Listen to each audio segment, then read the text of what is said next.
what are the different type of memory exist in Java, or what are the different type of memory a programmer has to understand.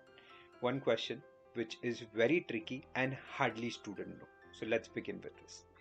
सबसे पहले जावा में 5 memory blocks है, जिसमें आता है class area, heap area, stack area, PC memory, that is register memory basically, that is PC register memory, and native stack area. अब Wi-Fi and what are their job? Well, simple. Class area. As you can see in the diagram, class area का काम होता है आपके static data, class loading और class को store करना, जो across multiple files access हो सकता है. So whenever you create a class, it gets loaded into class area. Now, the second, heap area. जैसे ही आप उस क्लास का ऑब्जेक्ट बनाओगे, उस ऑब्जेक्ट को आप हीप एरिया में स्टोर करते हो. So the basic idea of heap area is to store objects created of a class stored in a class area. इतना ही नहीं, उस ऑब्जेक्ट में जो भी इंटरनल वेरिएबल, जिसे हम लोग इंस्टेंस मेंबर्स बोलते हैं, ये सारे variables with primitive data types are also stored in the heap area. Be careful. Now, if there are some methods which are using local data, congrats, that gives us the third, the stack area. इस stack area में you will be storing all the local data.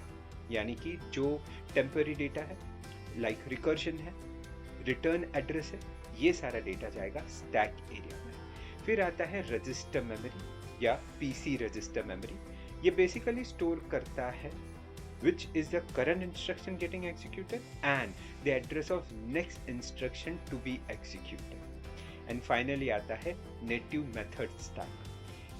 Java has the ability to interact with other language. So अगर कोई भी ऐसा method है जो Java में नहीं लिखा गया, maybe C++, most commonly हम लोग यही use करते हैं, तो उन methods को इस area में store किया जाएगा.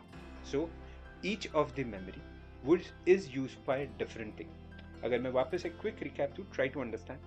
When you run a file, the class gets loaded in a class area.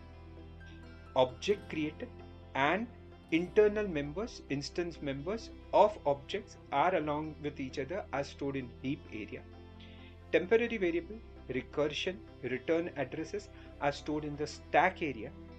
Current instruction and next instruction to be executed is stored in something which we call as PC register or register area or register memory area. And finally, methods which you are calling, which are not written in Java but in some other language, will be stored in native stack method area. So yes, Java has 5 memory. Another question related to this is, who handles this memory? Java? Yeah, obvious, but Java JVM handles. Most of the memory cannot directly be accessed by the user or the developer. Be careful. It's only JVM which has access to all this. So I hope now people are clear.